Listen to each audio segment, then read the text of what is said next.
This one is going to be a Marshmello type of feature bass, trap, mid bass layer, one of those really gritty bass lines. And I was listening to one of his older albums, and there's a lot of variations of this, but this one's going to be more of a creative way to get that feature bass, mid bass layer.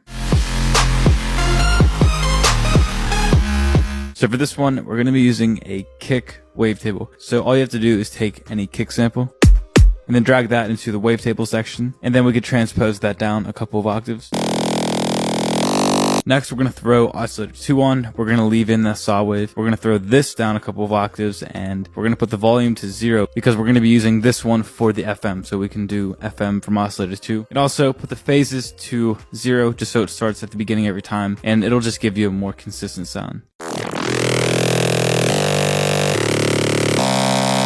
We could do a bit of high pass as well just to cut out some of the low end. And then for the second oscillator, we're going to be doing formant scale. This will just change the tones completely. It gives it more of a spectral type of sound as well. But we're going to put this to about 70. And then for our filter, we're going to do a ladder notch blend. We can put the resonance to 0 and then put the cutoff to about 13. And this is pretty much just taking out some frequencies inside of the spectrum, and it just makes it sound a little different. And honestly, for most of these, you can just put them for what you want them to sound like, because you can get so many different types of sounds just by messing with all of these a little bit. And then now let's do a 24 dB filter. We're going to put the cutoff to the right and put the drive to 100%.